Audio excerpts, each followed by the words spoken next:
Good morning, all of you. Good morning. Let's turn to page 3. Setting a proper motivation. Refuge field, visualize Buddha Shakyamuni, His Holiness the Dalai Lama, and all the Buddhas and Bodhisattvas in space in front of us, the so loving, caring, embracing.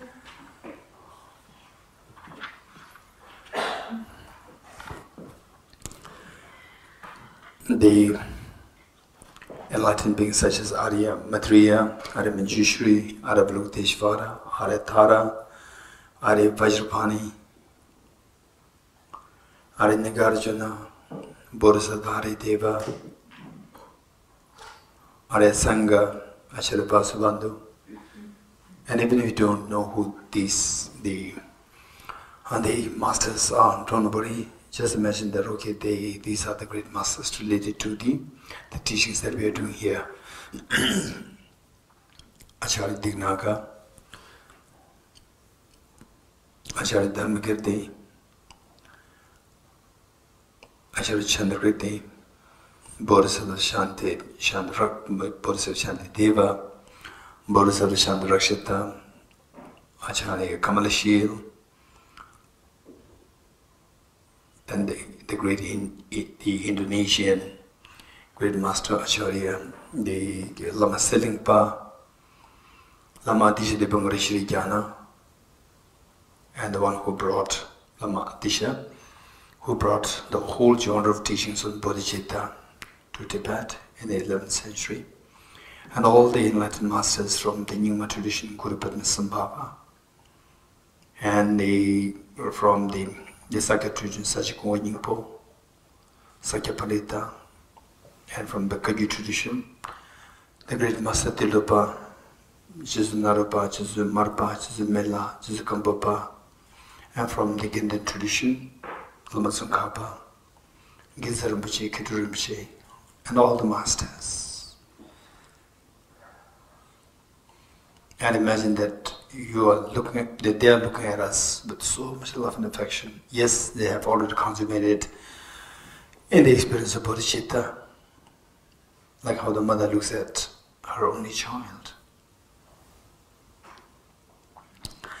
For the bodhicitta field, visualize your two kind parents, and some of you may have to live with your parents. Here, we are trying to transcend the ordinary people's thinking. Ordinary people is marked by resorting to conflict. The moment you see a little bit of clash in your thoughts, just go back in time when you were age 1, 2, 3, 4, 5, 6, 7, when you're so vulnerable, your parents are there always to give love and affection to you. For the majority of the people, 89% of the people, this is how they were being raised. And then complications arise when you become more self-sufficient by the age 16, 17, 18, and so forth. These are later developments. But deep inside, you have received so much love and affection. So we are going to transcend the ordinary people's thinking. The more we stay in the ordinary people's thinking, the more we suffer.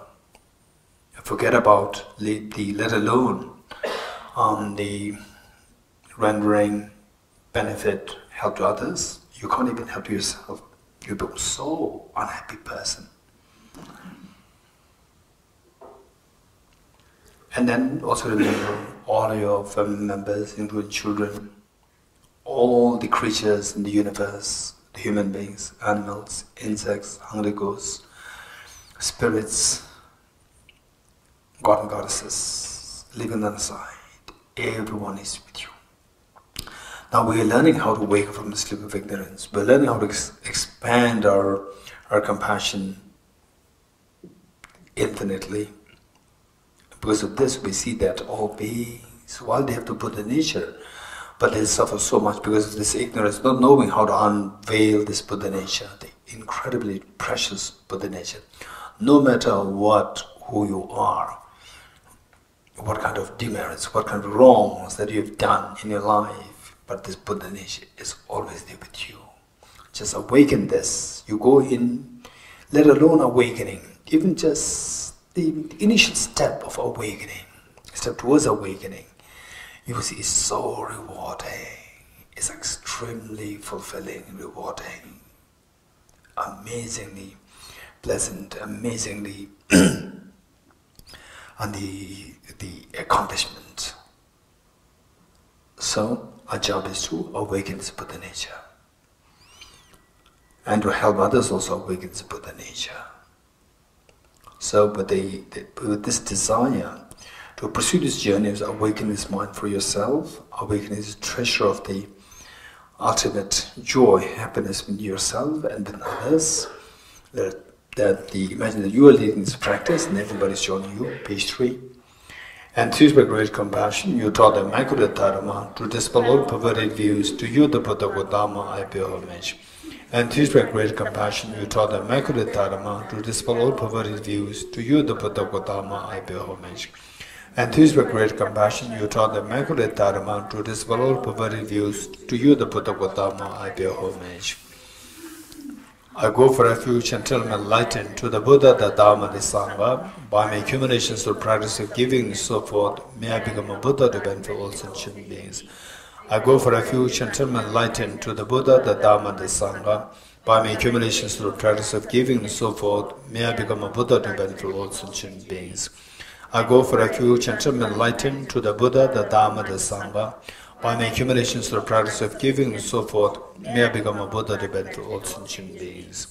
Sanye Joda Zoge Jonam Lai Chanjo Bando Dane Gyabzuj Dage Jinzo Gibe Zonam Gi Drola Benjire Sanye Dubare Sho Sanye Joda Zoge Chanjo Bando Dane Gyabzuj Dage Jinzo Gibe Zonam Gi Drola Benjire Sanye Dubare Sho Sanye Joda Zoge Jonam Chanjo Bando Dane Gyabzuj Dage Jinzo Gibe Zonam Gi in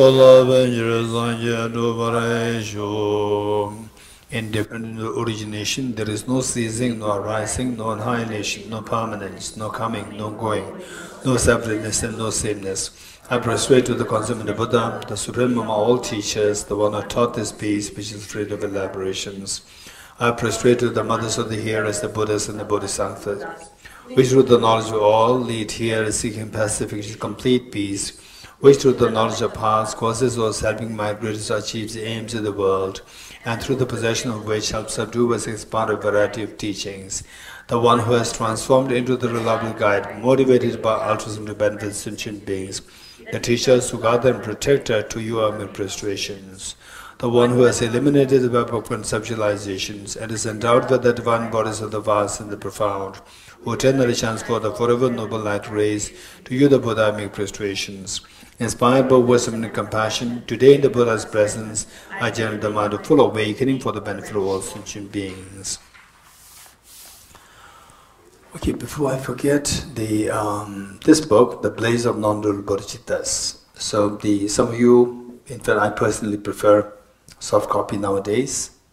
So if anybody likes to have a soft copy, you can freely download, no copyright issues. Right? If you only want to do business, then you have to seek permission.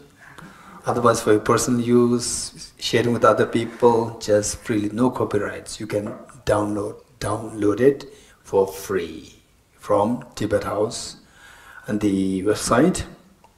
And otherwise, like the results here, and Geshe-la is also here, so PLE, Shundela there, and or the Sharif Imam, and who's called there. So many of you already have the soft copy. So you can ask them and they will just give you the soft copy. Okay, this just for information. Those who prefer to have soft copy, this is for free. And with that, you don't have any guilt. Usually, this is a problem. Some books. Okay, so this is for free, right? Okay.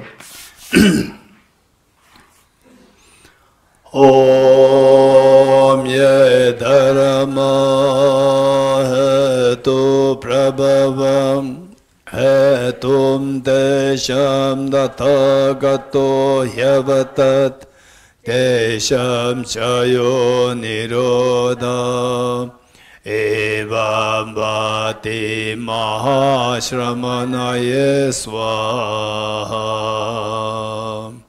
Om Yedarama Hetu Prabhavam Hetum Tesham Dathagato Yavatat Tesham Chayo Nirodham Evam Bhati Mahashramanaya Swaha. Om Yedarama Hetu Prabhavam Hetum Tesham Dathagato Yavatat Tesham Chayo Nirodham Evam Bhati Mahashramanaya Swaha. All phenomena arise from causes. The causes are taught by the profound, peaceful, elaboration-free, clear-light and non-composite. Such is the nectar that Dharma I have discoveed. Finding no one to fathom this teaching, in silence I'll return to words. Beyond our trends, thought and expression is the perfection of wisdom, which is unborn, unceased, and has a nature space, is the object of apprehension of self-realized wisdom. To you, the mother of the Buddhas of 3 times obeisance. The 4 seeds of the Buddha's teachings. All composite things are impermanent. All contaminated things are the nature of suffering. All phenomena are the nature of emptiness and selflessness. Transcending sorrow is peace. The Guru is the Buddha, the Guru is the Dharma, likewise the Guru is the Sangha. The Guru is the source of everything wholesome. I go for refuge in the Guru. By the sound of the vibrant drum of Dharma, you liberate all beings of miseries. I beseech you to kindly remain and keep teachings until the end of the expanse of billions of eons. The Buddha does not watch the negativities of beings, nor does he remove their miseries by his hands. His spiritual realizations are not transferred to them. It is by teaching the truth of suchness that the beings are liberated. With folded hands, I beseech the Buddhas of all directions to shine the light of Dharma for all bewildered miseries gloom. Instructions on parting from the 4 attachments. If attached to this life, you are not a spiritual practitioner. If attached to samsara, you have no renunciation. If attached to your own self-interest, you have no bodhicitta. If there is grasping, you do not have the view. Okay. Page 14. Praise to Chaitanya Buddha. To the founder, the endowed transcendent destroyer, the one gone beyond, the 4 destroyer, completely perfected, full awakened being, perfect in knowledge and in good conduct, Sugata, knower of the world, supreme God of human beings to be tamed, teacher of gods and human beings, to you, the complete and fully awakened one, the endowed transcendent destroyer, the glorious conqueror, the subduer from the Shakya clan, I prostrate, make offerings and go for refuge. When O Supreme amongst humans, you are born on this earth, we paced our 7 strides, then said, I am supreme in this world. To you who are wise, then I prostrate. With pure bodies, form supremely pure, wisdom ocean like a golden mountain, fame that blazes in the 3 worlds, wherein the best Lord to you I prostrate. With a supreme sun's face like a spotless moon, color like gold to you I prostrate. Trustworthy like you, the 3 worlds are not, incompatible wise one to you I prostrate. The Savior having great compassion, the Founder having all understanding, field of merit with qualities like vast ocean, to you the Tathagata I prostrate. The purity that frees from attachment, the virtue that frees from the lower realms, the one path, the sublime pure reality, to the Dhamma that pacifies I prostrate. Those who are liberated and also show the path to liberation, who feel qualified with realizations, who are devoted to the moral precepts, to you the Sangha I prostrate. Do not commit any non-virtuous actions, perform only perfect virtuous actions. Subdue your mind thoroughly, this is the teaching of the Buddha.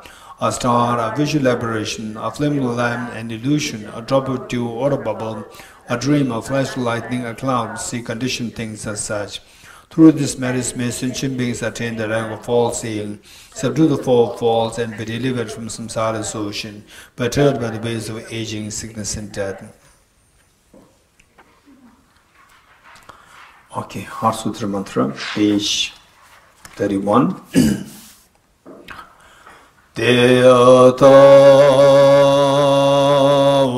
Om Gate Gate Paragate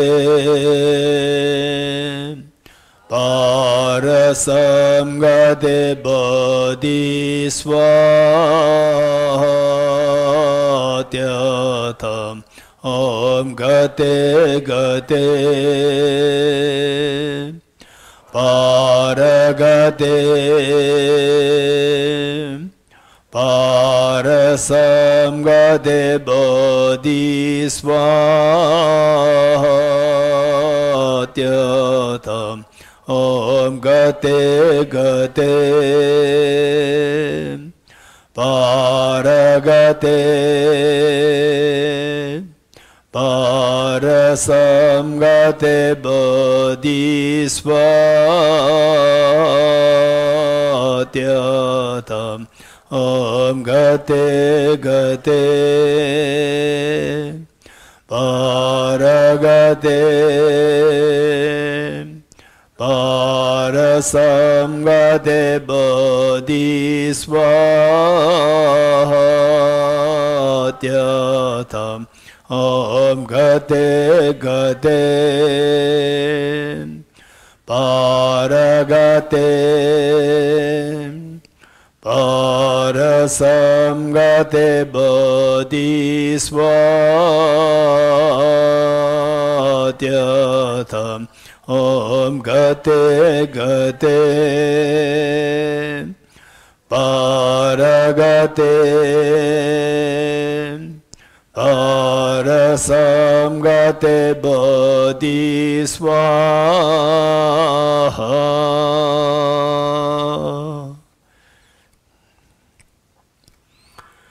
Okay, let us turn to the foundation of all good qualities, page number 42.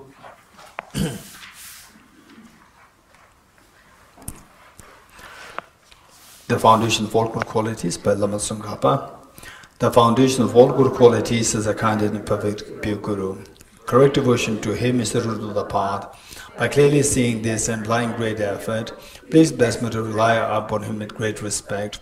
Understanding that the precious freedom of this rebirth is found only once, is greatly meaningful and is difficult to find again. Please bless me to generate the mind that unceasingly day and night takes its essence.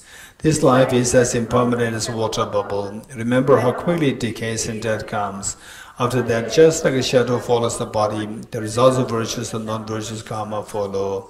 Finding firm and definite conviction in this, please bless me to always to be careful, to abandon even the slightest negativity and accomplish all virtuous deeds. Samsaric splendors are unsatisfying and unreliable. Seeking them is the door to all suffering. Recognizing these shortcomings, please bless me to generate strong wish for the bliss of liberation. Led by this pure thought, mindfulness, alertness, and great caution arise. The root of the teachings is keeping the breath and moksha vows. Please bless me to accomplish this essential practice. Just as I have fallen into the sea of samsara, so have all mother migratory beings. Please bless me to see this, train in Supreme Bodhicitta, and bear the responsibility of freeing migratory beings. Even if I develop Bodhicitta, but I don't practice the 3 times of morality, I'll not achieve enlightenment. With my clear recognition of this, please bless me to protect. Once I pacified distractions to wrong objects and correctly analyzed the meaning of reality, please bless me to generate clearly within my mind stream the unified path of karma abiding special insight. Having become a pure vessel by training the general path, please bless me to enter the holy gate with the fortunate ones, the Supreme Vajra vehicle. At that time, the basis of accomplishing the 2 attainments is keeping pure vows and samaya. As I have become firmly convinced of this, please bless me to protect these vows in places throughout my life. Then, having realized the importance of the 2 stages, essence of Vajrayana, by practicing with great energy, never giving up the 4 sessions, please bless me to realize the teachings of the Holy Guru. Like that, may the Gurus who show the noble path and the spiritual friends who practice have long lives, please bless me to pacify completely all outer and inner hindrances. In all my lives, never separated from perfect Gurus, enjoy the magnificent Dharma by completing the qualities of stages of the paths, by quality in the state of Vajradhara. You are Avalokiteshvara, great treasure of non-referential compassion, and Manjushri, master of flawless wisdom, as well as Vajrapani, destroyer of hosts of demons without exception, Sankaba, crown jewel of the sage of the land of snows, Asantaba at your feet, I make prostrations.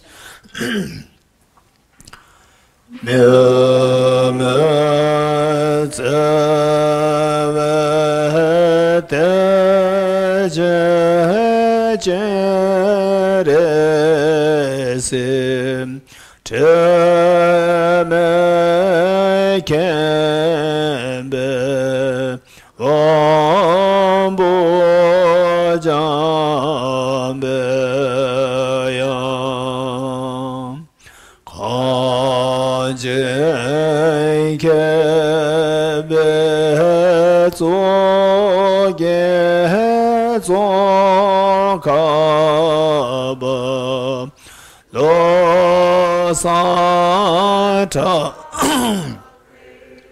Shamla Sovadem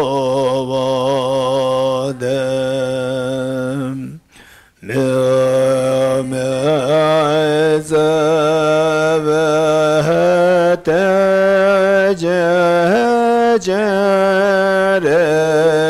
Jeresim Temekembe Ombojambeyam Kanjekebe Tsoye Tsokaba Lo Satabe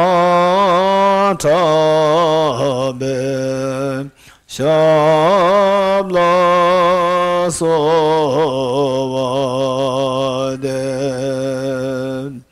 Nemezevete Jeresin Temekembe Ombojambeyam Kanjekebe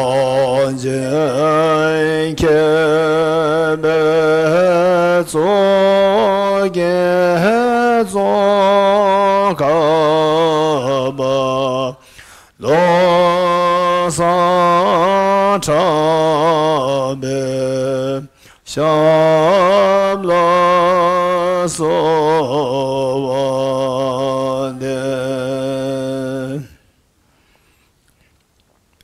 You are Avalokiteshvara, great treasure of non-referential compassion, and Manjushri, philosophy wisdom, as well as Vajrapani, deserve hosts of demons without exception, Sankaba, crown jewel of the sage of the land of snows, Lasantaba at your feet, I make prostrations. Okay, now we'll do 5 minutes meditation, breathing meditation.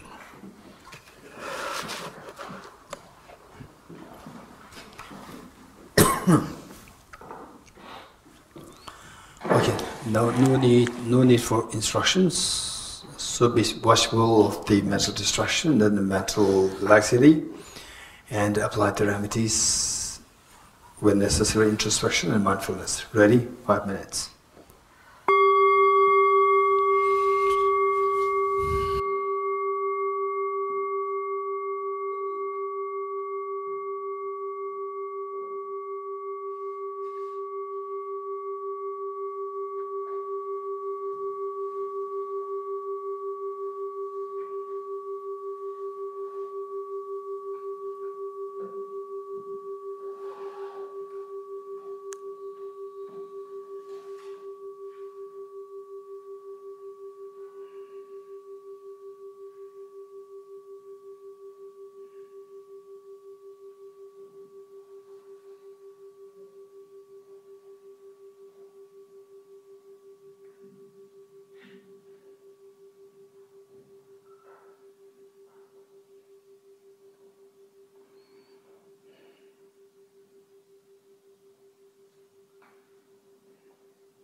Okay, yes, we'll be on which verse? 22? Huh? 20, okay. 20, verse number 20, page number 106. Page number 106.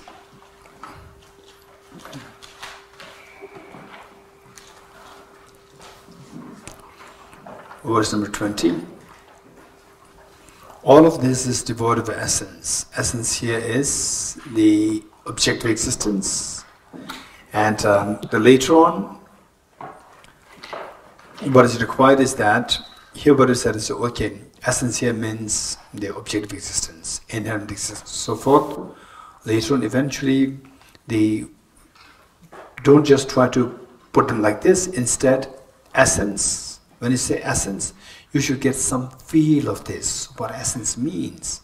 And then with this reasoning of the four essentials, there are many other reasons as well, not only for essentials, but the four essentials is like the one of the reasons where many of the reasons they come to this point.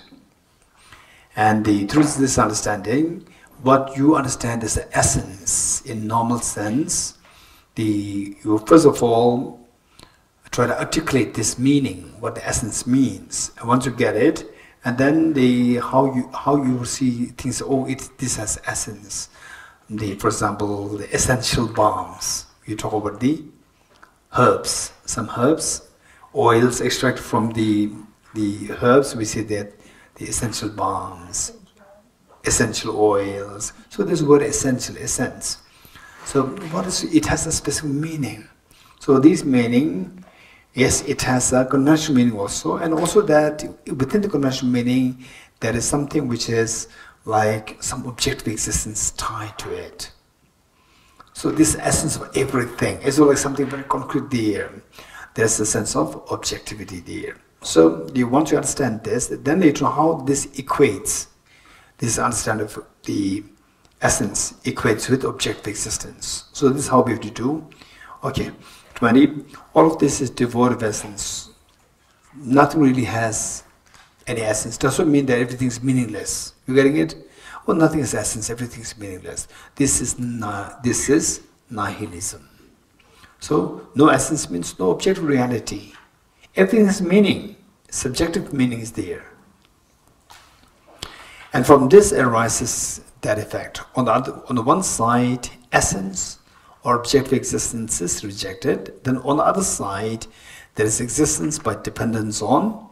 From this arises that effect. You remember what we said, that the Buddha taught, whosoever sees dependent origination will see the Dharma, and whoso sees the Dharma will see the Buddha. And because this exists, that exists. Because this is produced, that is produced. Produced meaning because this is arisen, this arises because of that being arisen. So say, okay, before I go too into this much, too much into this, let me share with these things. For the first Buddha taught, whosoever sees dependent origination will see the Dharma, and whosoever sees the Dharma will see the Buddha. And then, because this exists, that exists, number one.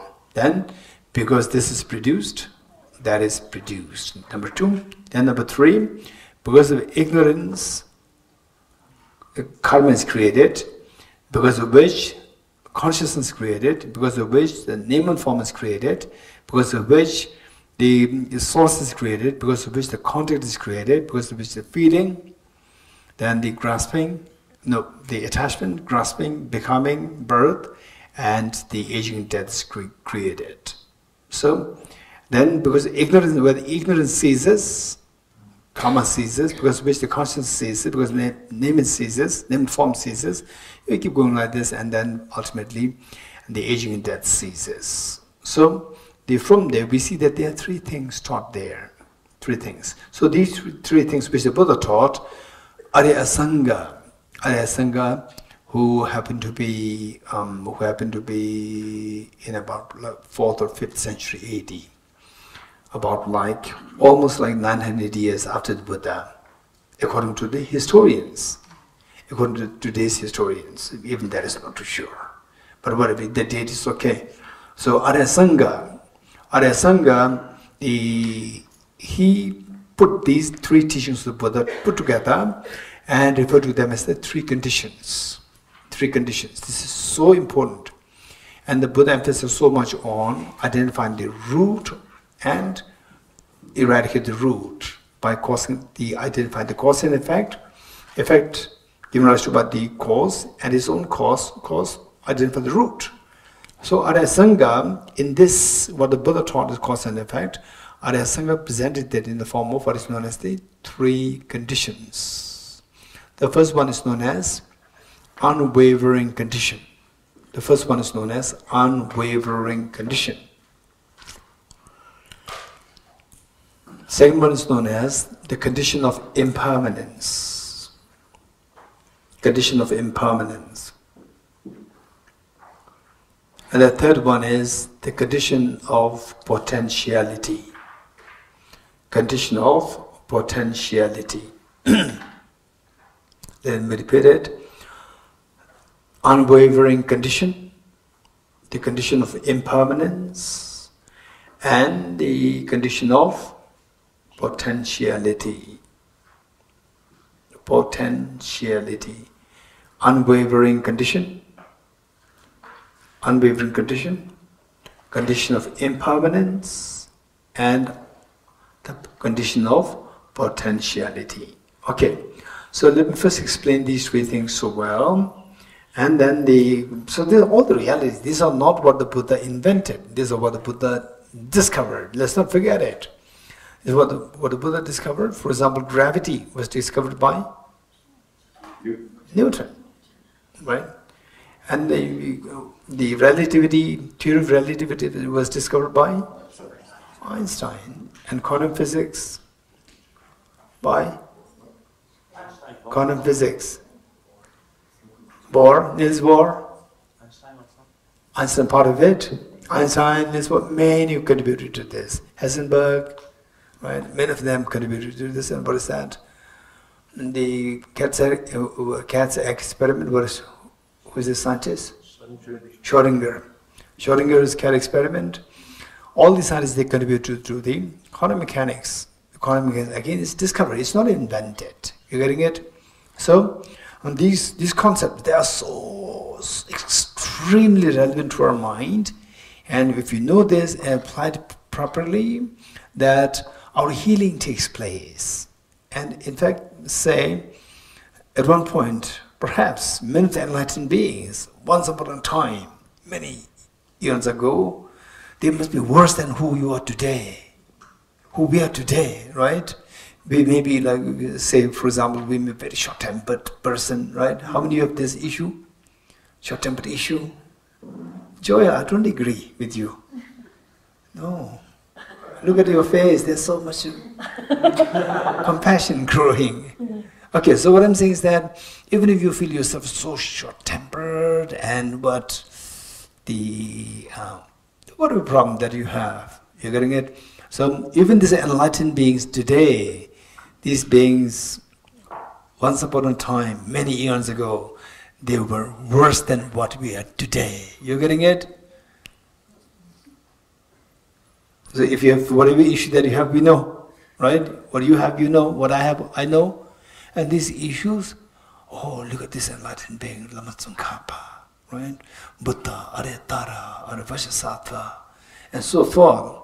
Say, all the enlightened beings, once upon many years ago, they were worse than what we are today. You getting it?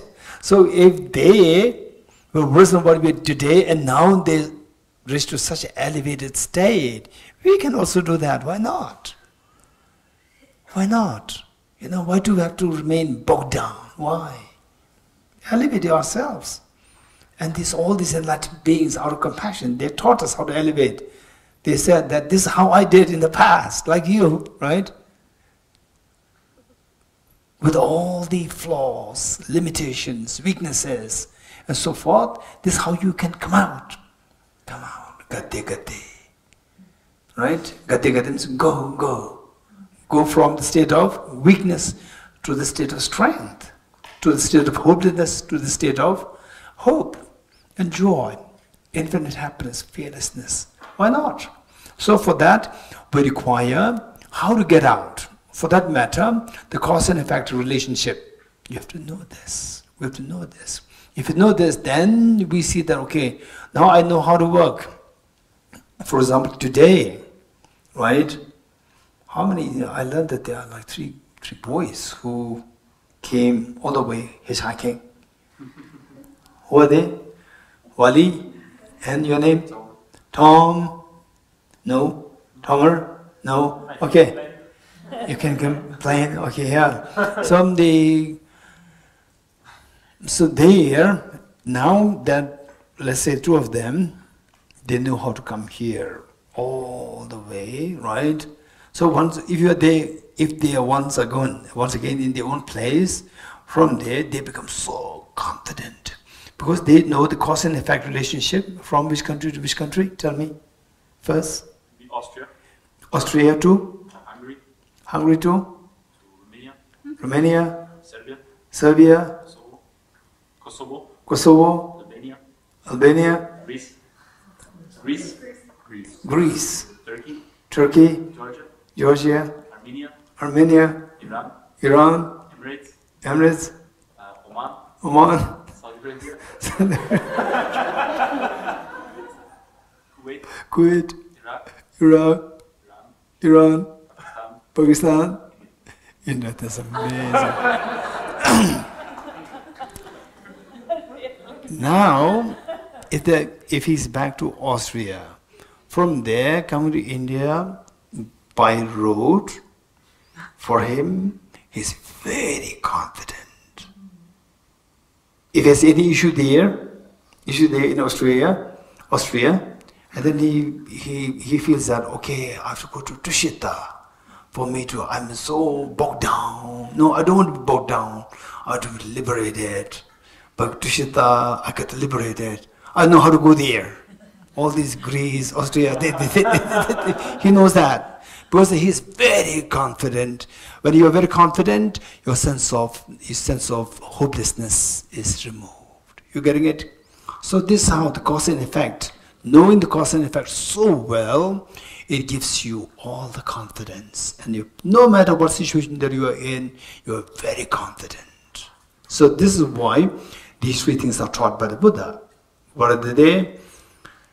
Because this exists, that exists. Because this is produced, that is produced. Because of ignorance, karma is created. Because of which the consciousness is created. Because of which name and form is created, and so forth. And if the ignorance ceases, then karma ceases. Because of which the consciousness ceases. Because of this, the name and form ceases, and then go on. Then the birth will cease, and then the aging and death will stop. You getting it? So this confidence will come to you. Even if you are just in the, you're just a homeless person. Even if you are just like a homeless person, mentally you're very confident. Even those people who are driving the Mercedes, Rolls-Royce, whatever, you feel like small children. Right? Physically you are a homeless person, but you will look at these people in the Rolls-Royce, going to first hotel, you will be all like small children. They don't know these things. You get it? It's not arrogance. It's not the arrogance, it's that you are very confident, extremely confident. Let's say, for example, Jismilarepa. He can be even outside that his physical state was actually worse, much worse than what we call as the homeless people in America, wherever. Much worse. And look at his confidence, I'll tell you, his confidence. Look at his physical body, so fragile, and the body, all because of always eating and consuming nettles. The body is all green, not like human flesh. It's like green, so thin, slim, green. But the confidence, look at his confidence. Once he was walking, and from distance he could see 3 or 4 young girls coming, and then his confidence level and his realizations extremely high. So he could see that they are connected with him, karmically connected. So there was only one pathway, only very narrow pathway. And he blocked the pathway by lying down. He does not have anything to block. So what he did, he used his body to lie down. Lie down, just cut the road and lie sleeping. And both clothes very dirty, shabby, stinking. And the body is so fragile. And the girls were coming closer, and they see that they could not walk because that was blocked by him. And then they covered the nose. Why? They thought that he's thinking, right? So they covered the nose and they made a prayer. They said a prayer. What prayer they said? Oh, this poor guy. Let's never, please Buddha, please make sure that we don't take birth like this man in the future lifetimes. And just Milarepa deliberately waiting to hear that. And he heard it. And then he did not get up. He just opened his eyes, looked at the girls and told them. He just gave a smile, sarcastic smile. Said that don't pray, girls, the young girls, you don't have to pray. Even if you pray that you become one like me, you will not become one like me. Right? You don't have to pray, don't worry. You don't have to pray that let me not take birth like this man. You don't have to pray like this. Even if you pray, you will not become one like me. And they were seeing his confidence, seeing his incredible confidence. They were just taken aback and they started to wonder, he must be the great yogi by the name Milarepa, who we never met. This must be the yogi. Then they asked, are you the yogi Milarepa? He said, people call me with this name. And then they surrendered, made prostrations, and started to receive teachings from him. Okay, look, it's not about the physical appearance. When you know these concepts so well, and actually ingrained, imbibed in your being, you become very confident. No matter what situations go around, you're not affected. Your mind, you see everything like like what? The King Oscar, you remember? King Oscar, Oscar C. Oscar C. And the Minister Joel and the tax minister.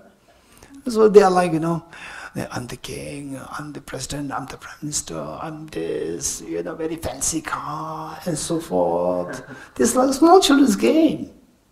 Small children's game. And if they think like this, and inflated with pride and ego, and wanting to destroy other side and so forth, this is all like small children. Small children. This is the confidence that you get. So meanwhile, you as somebody who realizes all these things, you can also become like a king. But deep inside you know that I'm a part of this game. While being this part of this game, I should make sure that nobody suffers in this game. This is the Bodhisattva kings. So, the three conditions. What are the three conditions? Which we have to know so well to become very confident. What are they? Unwavering condition. Condition for impermanence. And condition for potentiality.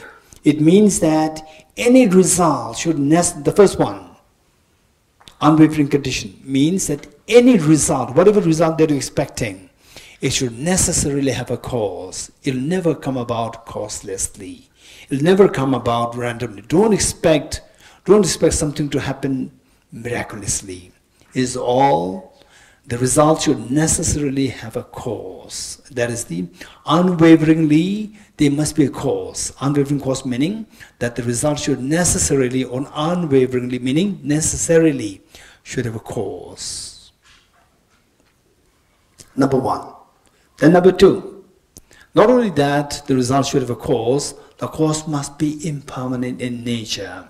Cause must be changing. If the cause does not change, the cause will continue to remain as it is and the result will never come into being. So it should be, the cause must be changing, impermanent. The condition of impermanence. Number one is the condition of the unwavering condition. Second one is condition of impermanence. Now number three, not only that the result should have a cause and the cause should be impermanent, Cause must be compatible with the result, concomitant with the result, concomitant or compatible with the result, in ways that you want to have, like what? You like to enjoy mangoes, and you plant apple seed. You plant apple seed expecting mangoes growing, right? So the apple seed is a seed, is a cause. Apple seed is impermanent, but it is not compatible with the mangoes. So don't expect mangoes growing out of that. So the seed that you plant should have the potential to give rise to the intended result. So the result must come into being by cause, which has the potential to give rise to the result. This is known as the condition of potentiality. These are the three things that we need to remember. So if you want to really succeed, for example, like if you really want to become, I want to become a physicist.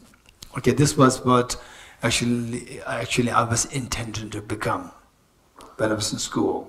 Did I tell you this? In the class you didn't? I did not.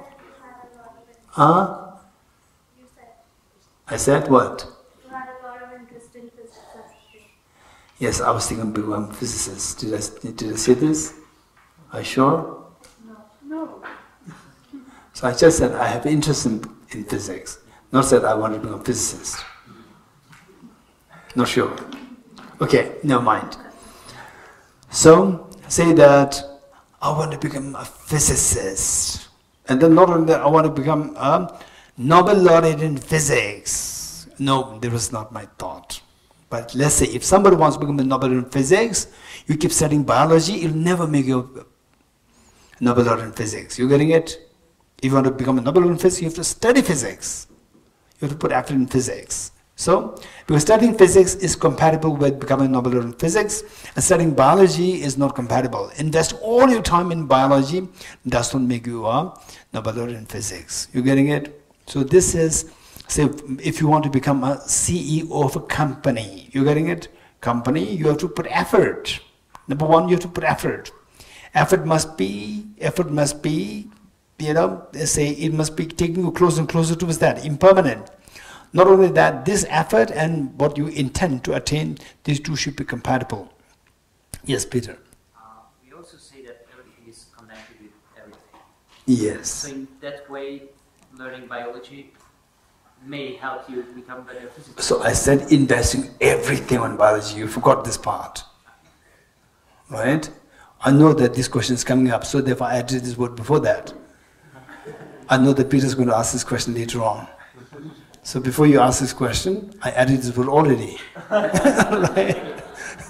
Investing everything on biology. I said it already. You're going to knowing that this question will come up. Okay. So what else? What? Today, I was very happy.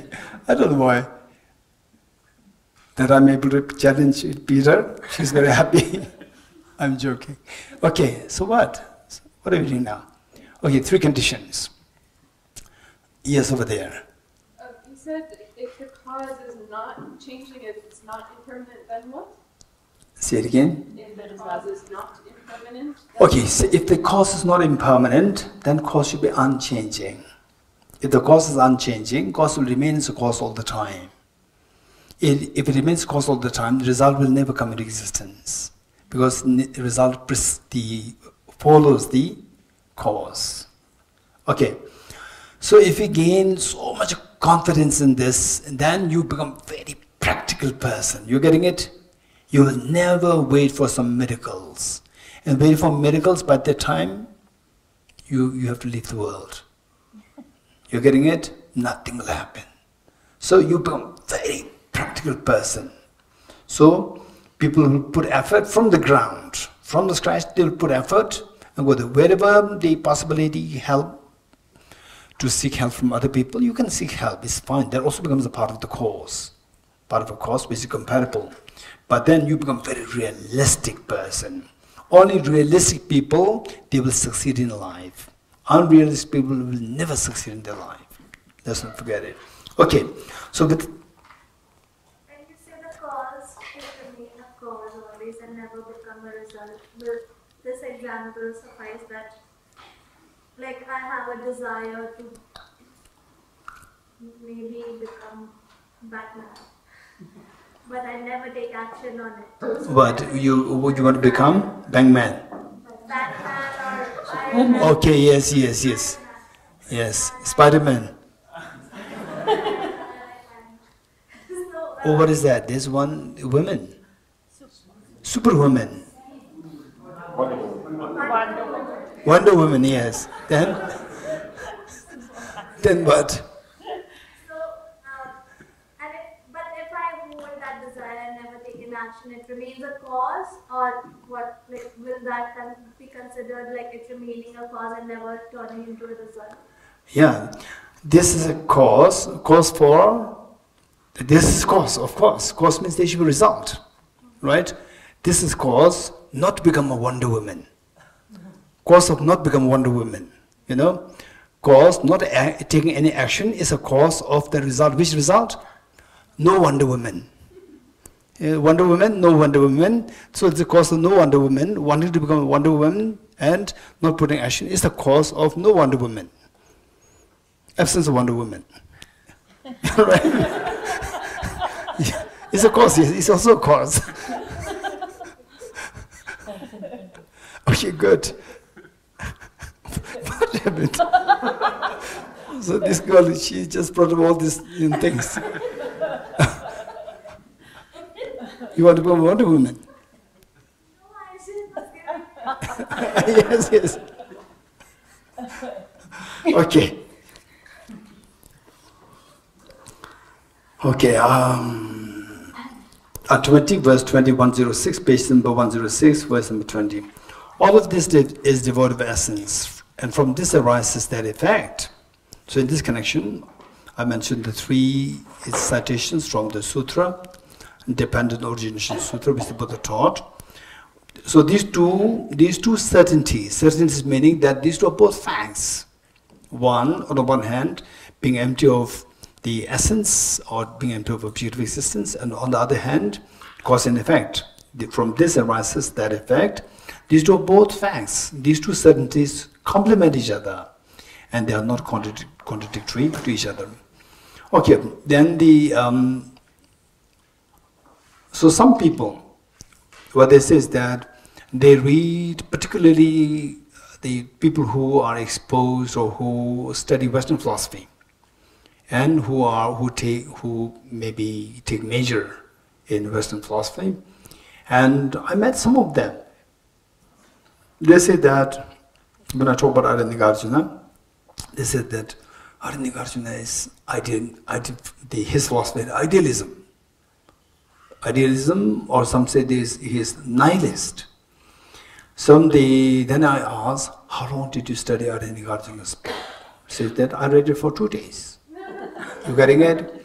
And this is a disaster. This is a disaster because Aranyagārjuna's, and then that person should not be expecting more bright than Lama Tsongkhapa, right? Lama Tsongkhapa studied for years and years while he had thousands of students.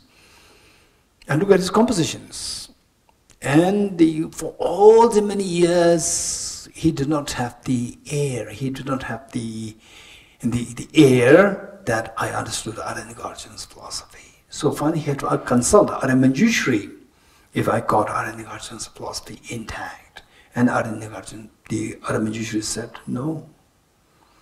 You have to put these efforts, 3 conditions, not these 3 conditions, another 3 factors. Then you will soon realize the Aranyagārjuna's philosophy, the understanding of emptiness. So when we make such these conclusion, very quick conclusion, this is very unfortunate. Why unfortunate? Then you will not study more, because you think that I got Aranyagārjuna's philosophy. This is nihilist, this is idealist. So this is where you are creating creating a blockage, not to go further, not to go deeper into this philosophy. If you don't go deeper, then we're in samsara, in the dream, you know. We never wake up. Okay. 21. What is more amazing than this? What is more marvelous than this? What is this referring to? What is this the word this refers to? Anyone? Here? Absence of contradiction between devoid of essence and dependent origination. Perfect. Thank you. So what is said in verse 20? The absence of contradiction. That there's no contradiction between lacking intrinsic reality versus the functionality of the world. This arising because of the production of that. So this is more amazing. What is more amazing than this? What is more marvelous than this? If one praises you, praises the Buddha in this manner, this is a real praise, otherwise not. So therefore here we see that Arya-Nagarjuna, these enlightened beings, they never praise the Buddha for his performing miracles. They praise the Buddha for having understood the harmony between the emptiness and dependent origination. 22. Being enslaved by ignorance, those who fiercely oppose you. Being enslaved by ignorance, those who fiercely oppose you. What is so astonishing about they being unable to bear the sound of intrinsic existence? Okay, now here the author, Lama Tsongkhapa, is bringing up the two kinds of opponents. Opponents meaning who reject the idea of emptiness of intrinsic reality. So one is, we just repeated that, so to whom this raising of dependent origination is either contradictory or unestablished. You remember that? So unestablished, who are these people? You remember? Not believing in dependent origination. Say it again. Those who don't believe in dependent origination. Okay, yes. Unestablished meaning, say when the Buddha taught that things are all empty of objective reality because they are dependent originated, then these opponents will say that no, dependent origination is not established. It's not true that things are dependent originated. So who reject dependent origination. So this is one opponent. Another one is who accept dependent origination and I think it proves objective existence. Sheribema? Okay, the one who, the one who said contradictory. So unestablished. So this reasoning, which reasoning? That things are empty of objective reality because they are dependent originated. When I give this reason, then some say that things to be dependent originated is not established. This is one. So saying that what you said is wrong because you made the statement that things are dependent originated, therefore they are empty of objective existence. So things being dependent originated, this we don't accept it. This is unestablished. This is one opponent. Then the second opponent says that things are dependent originated, yes, I agree, but that is contradictory with it being empty of objective existence. So contradictory, who was that? Vaibhashika, Sautrantika, and Chaittamatra. These three schools, they accept dependent origination, but they say that what is dependent origination should be objectively real, should not be empty of objective reality. You're getting it? For them, this is contradictory. Whereas those people who don't accept dependent origination in the first place, but people like who accept random existence, that things exist randomly. Yesterday I talked about the Charvaka philosophy, that who said that this singing ball is, it's round, and then the beans are also round. Singing ball, of course, this is with effort, but the beans, who made them, the beans round? Nobody, is random, right? And the Mona Lisa painting, it came somewhere from another planet? No, somebody put effort. But the feather of the peacocks, peacock feathers, who painted them? Nobody painted them. It's so beautiful, right? It's randomly coming.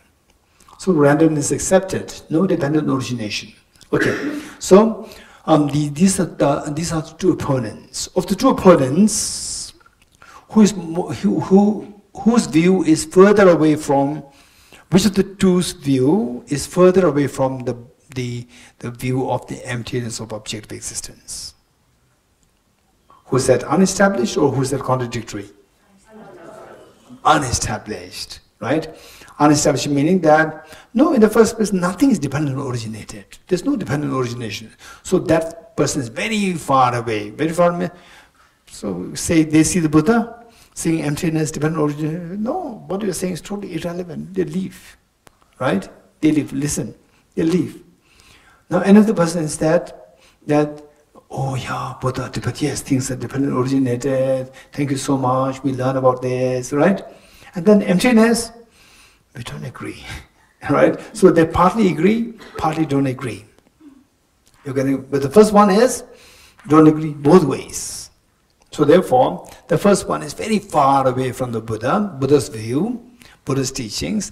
Because of this, the author, Lama Tsongkhapa, is saying that I'm not surprised if somebody who says that things are not dependent originated and then they don't accept your philosophy of emptiness.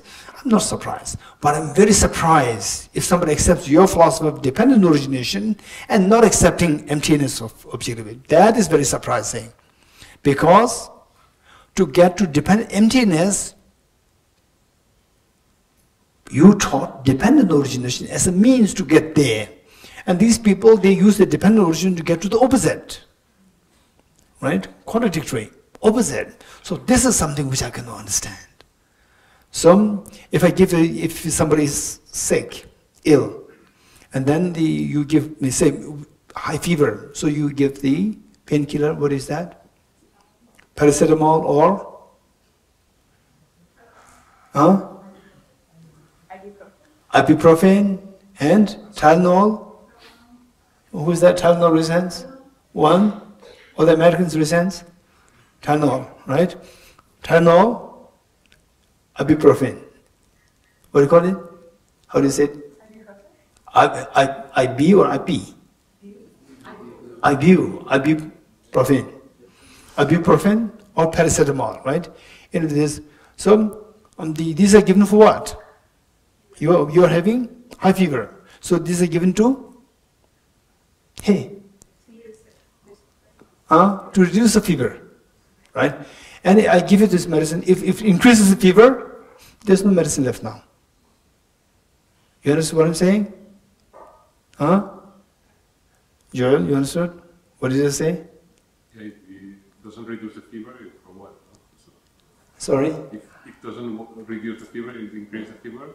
Yes. Then now you cannot have any other, medicine becomes a poison now.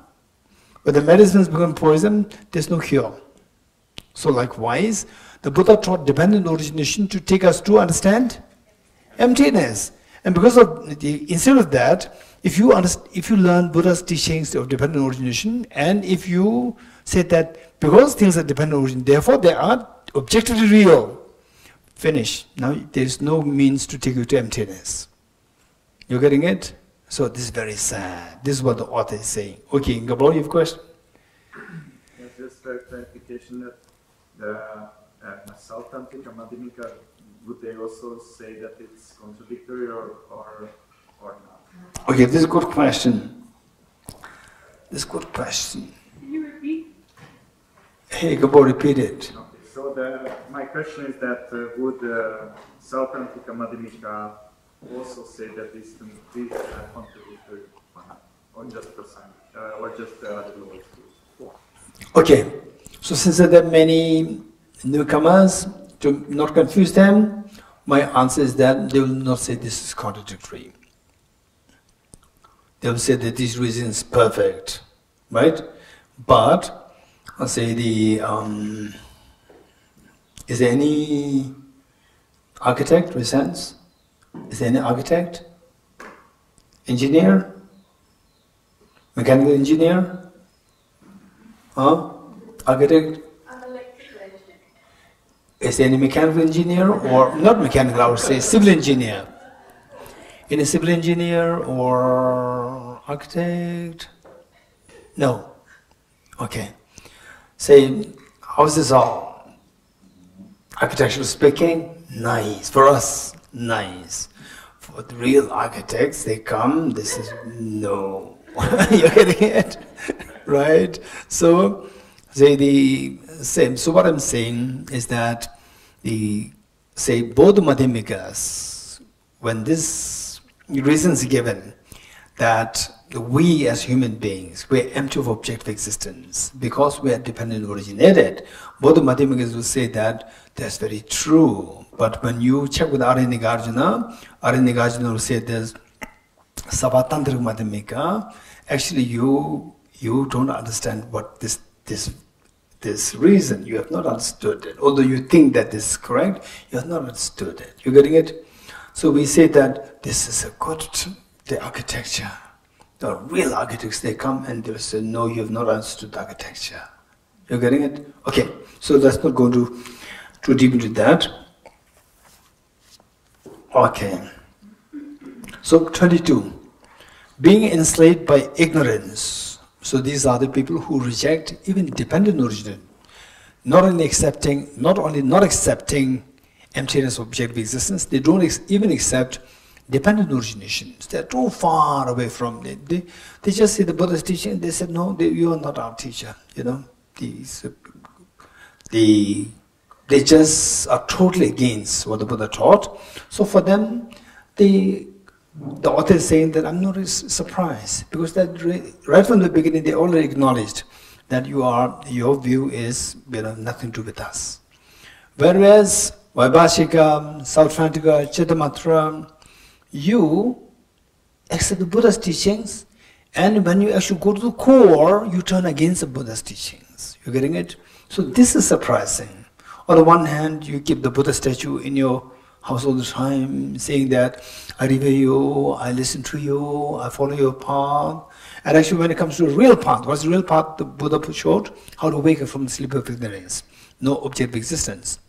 When it comes to that point, then you divert. You say that no, everything is objectively. This is surprising. 22. Being enslaved by ignorance. Those who reject, those who are truly against Buddha's teachings, those who fiercely oppose the Buddha. What is so astonishing about they being unable to bear the sound of no intrinsic existence? For them, when they said that we don't believe in emptiness for intrinsic existence, that's okay, because right from the beginning you already said that we disagree with you. Number 23. But having accepted dependent origination, who is that? Lower schools, Vaibhashika, Sautrantika, Chittamatra. But having accepted dependent origination, the precious treasure of your speech. Who's your speech? Who's your? The Buddha. Buddha's speech. Buddha's speech. This is the treasure of the Buddha's speech. And at the same time, not tolerating the roar of emptiness, which the Buddha taught. Nothing is objectively. This you cannot accept. This I find amazing indeed. Okay, so which means that when you go towards dependent origination, actually, if you're smart, if you're really intelligent, it will invariably take you to emptiness concept. But if instead of taking to emptiness, if it takes to opposite emptiness, which means you are not too smart. This is amazing. Okay. 24. The door that leads to no intrinsic existence. What is the door? The door of dependent origination. The door of dependent origination, which otherwise is to lead us to no intrinsic existence or emptiness of intrinsic existence. This unexcelled door of dependent origination, through its name alone, if one grasps at intrinsic existence, instead of saying that things are dependent originated, therefore they are intrinsically real, there's no hope. It is like they're turning the medicine into poison. Though through its name alone, dependent origination, one grasps at intrinsic existence. Now this person who lacks the unraveled entrance to emptiness, entrance to the palace of the emptiness of objective existence. What is that entrance? Dependent origination. So now you have blocked this entrance to emptiness, because you are using this emptiness to go to the opposite side. 24. The door that leads to no intrinsic existence, this unexcelled door of dependent origination, through its name alone, if one grasps at intrinsic existence, now this person who lacks the unraveled entrance, well traveled by the noble ones meaning the beings who saw emptiness directly, all the beings who saw emptiness directly, they use this entrance of dependent origination to get to emptiness. By what means should one guide this person to the excellent path that pleases you, that pleases Buddha? When will the mother be most happy? If the child does not know mathematics, if the child finds mathematics so difficult, and the mother is always being very sad that my child always fails in mathematics, and you are not studying mathematics at all, and because which you fail all the time. So when do you think that, what would the one thing that would make the mother so happy? Huh? If you one day with so much joy you are studying mathematics, mother would be so happy. Yes, you agree? Okay. So the Buddha would be most happy. Buddha would be most happy that you become a Buddhist. No, right? Whether you become Buddhist or not, it doesn't matter. For Buddha, he doesn't care. But he does want is that you should be the happiest person. You should have no miseries. Your happiness should be infinity. If you get it, and you bear the tag, or I'm atheist, it's fine. Right? For Buddha, it doesn't matter. After all, you should be happy. You should have no miseries. Your misery should be zero, and your happiness should be infinite. If that happens, then you bear the tag. You say, some people say that, Buddham Sharanam Gacchami, right? We are Buddhists, the Buddhist Confederation come, Buddhist Summit, right? Oh no, I'm not a Buddhist, I'm an atheist. But if you're the happiest person, Buddha is most happy with you. You are the one who's making the Buddha most happy. You getting it? Okay. So with this in mind, 25. Who lacks the unrivaled entrance, well traveled by the noble ones? By what means should one guide him to the excellent path that pleases you? 26. Intrinsic nature. Okay, now, intrinsic nature, uncreated and non-contingent. Okay, now you see that they see that what the Buddha taught, the Buddha taught two things: dependent origination and emptiness of intrinsic existence. Whereas the lower Buddhist schools, they accept dependent origination and they discard the emptiness part. So they accept dependent origination and they accept the opposite of emptiness. What is that? Objective existence. So for them, they say things are dependent originated, but things are objective real. Say they take these two positions. So now the author is informing them that you are actually holding two contradictory views. How? 26. Intrinsic nature. On the one hand, you said that everything is intrinsically real, objectively real. What is intrinsic nature? Intrinsic nature means the nature is uncreated, which is not conditioned by any factors. You're getting it? Not created here meaning not being produced by any other factors. And not contingent. Not contingent meaning is not dependent. It should be independent entity. Then whereas the other side, so they accept two things. What is that? Number one, intrinsic existence, and the other one, dependent origination. So whereas the other side that you're accepting, dependent origination means contingent, dependency, and created. Created meaning which comes into being by dependence on other factors producing that. So these two positions that you are accepting, these two are contradictory. You are trapped in the contradiction. Okay. In 26, intrinsic nature, uncreated and non-contingent on the one hand, and the other side that you accept is dependent origination, which is the meaning contingent and being created. How can these two converge upon a single basis without contradiction? These two are contradictory, and this is exactly what you are in. You are accepting this contradictory view. 27. Therefore, whatever originates dependently, though primordially free of intrinsic existence, appears as if it does possess intrinsic existence. Now, why the opponents mean the lower schools, they are trapped in this contradiction, is because that on the one hand they see dependent origination. On the other hand, they see things as objectively real. You're getting it? So it does not mean that they are objectively real. They appear as objectively real. For example, how many of you had the fear of somebody, fear due to somebody playing prank on you? 1, 2, 3, 4, 5. Shriya, tell me, what you are scared of? Scared of lizards? No, lizard is not a prank. No, people did play a prank with the fake lizard. Oh, okay. So the people throw a fake lizard on you, and you throw a real lizard, right? So it scares you. So what triggered the fear? What triggered the fear in you? The thought that the fake lizard is a real lizard, right? Okay. So the fake lizard, is it a real lizard? No, but it appears as a lizard. You getting it? It appears. So there's a discrepancy between the reality and appearance. You getting it? So prank means what? Where there's a discrepancy between appearance and the reality. You getting it? So when there's a gap between the appearance and reality, we call it illusion. Yes? Okay, 27. Therefore, whatever originates dependently, though primarily, everything is dependent originated, and though primarily free of intrinsic, nothing exists intrinsically, but they continue to appear as intrinsic real.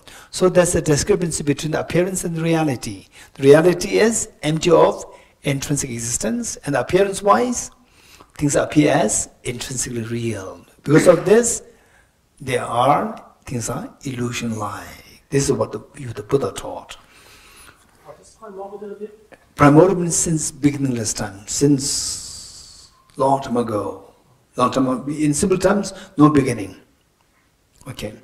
But what is the exact meaning of primordial? This is a primordial, exact meaning. Not in the Buddhist context, in a secular context. Primordial. From the beginning of time? From the beginning of time. Perfect. From the beginning of time. What is the beginning? No beginning is the beginning? From that time. Yeah. Good. Okay. 27. Therefore, whatever origin is dependently, though primordially, free of intrinsic existence. In other words, never has it been the case that there's intrinsic existence. It's always been primordially, meaning always been empty of intrinsic reality. But they appear as if it does possess intrinsic existence. So you, the Buddha, taught that everything is illusion-like. 28. Through this very fact, I understand well the statement that in what you are taught, those opponents who challenge you cannot find faults. So the people make this statement that at the time of the Buddha, there were many challengers. There were many people who come to challenge the Buddha. They were. It's not that Buddha, you are the prince, you are the enlightened one. No. People actually come to thinking that he was just an ordinary person, come to challenge him. And yet nobody could challenge him with proper sound reason. So the author is saying that now it makes sense to me. What you taught is so profound, it makes so full of reason, full of meaning, and that anybody who challenges you cannot challenge you. Now it makes sense to me. Through this 28, through this very fact, I understand well the statement that in what you have taught, those opponents who challenge you cannot find faults, and that accords with reason. 29. Why is this so? Because by declaring, so why you cannot be challenged. You, the Buddha, cannot be challenged. It's because by declaring these chances of reification and denigration, declaring these meaning that the objective existence appears, but it never does exist. So this declaration, the chances for reification meaning exaggeration, or reification, or reification. Anybody? What does it mean? Solidification. Solidification, or giving independent nature. Becoming another. As I define something which is not an object as an object. Very good. Okay, reify means to exaggerate or give a quality which does not exist. So you exaggerate quality. In other words, extreme of absolutism. Extreme of absolutism, reification, and denigration. Denigration is what exists, you say that it does not exist. That is denigration. Is extreme of nihilism. So, reification is the extreme of absolutism, and denigration is the extreme of nihilism. So the chances for these two extremes towards things seen and unseen are made most remote. Unseen, seen meaning evident phenomena. Things which are evident, that we see around the books, house, food, trees, dharamsala, trishad, and so forth. And unseen meaning those which are very profound phenomena, which cannot visibly see them, like atoms, emptiness of object reality, subtle impermanence, and so forth. Those things which are seen and unseen, say the chance for the reification is that. What's the reification? That things exist as object real. That is reification. Was it denigration? What is that like? What is the nihilism like? That nothing exists at all. Nothing exists. This is one extreme. And then everything exists objectively. This is another extreme. So this is it, denigration and the reification. So by understanding what you taught, what the Buddha taught, how that the things exist dependently, but they don't exist objectively, the harmony of the two. And this keeps us away from the two extremes. Towards things seen and unseen are made most remote. 30. Through this very path of dependent origination, the rationale for your speech being peerless, conviction arises in me also that your other words are valid too. So, the thing is that let's say that, okay, let me give an example that say you are in need of a support. Let's say you are in need of a support of support for your scholarship, like $100,000 and somebody ready to give you the $100,000 right? Ready to give you that. Very kind and generous. And the next day you have lost $10. Next day you have lost $10. And would you suspect that this person who gave you $100,000 has stolen the $10? Yes, no? No, why not? Because if he's able to give you $100,000 for free without any expectation return, and then stealing something like $10, this is nonsense. He'll not do that, right? And he's a very sane person, not insane, right? Very sane person. So that way, so likewise, when you see that give $100,000 for free, it is like giving emptiness for free, wisdom by emptiness for free. And then which is a very sophisticated topic, and which is the ability to free you from anger, free you from stress, free you from telling lies, right? All these things. So that person, if he says something else, right? If something else, you will easily trust this person. Because with the most important thing, he's so efficacious, and with other things, you can see that from this, you can see that he's a person, or she's a person who's freed from all the mental defilements. Telling lies, including telling lies, he will not tell lies, she will not tell lies. Because telling lies underneath is the self-grasping ignorance. That is gone. So he or she has a tremendous sense of integrity with compassion, knowledge. So the smaller knowledge, whatever he said is true. 30. Through this very path of dependent origination, the rationale for your speech being peerless, conviction arises in me also that your other words, other teachings are valid too. Or you will stop here. Yes.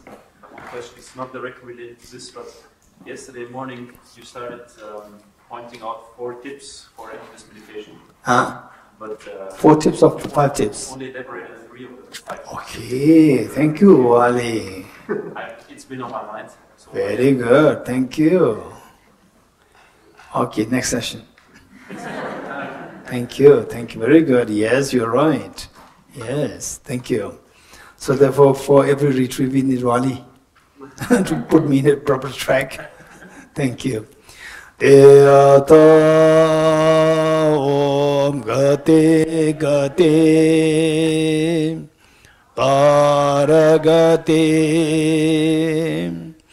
parasam gate bodhisvatyatha om gate gate gate parasam gate bodhisvatyatha om gate gate paragate parasam gate bodhisvatyatha om gate gate paragate parasam gate bodhisvaha.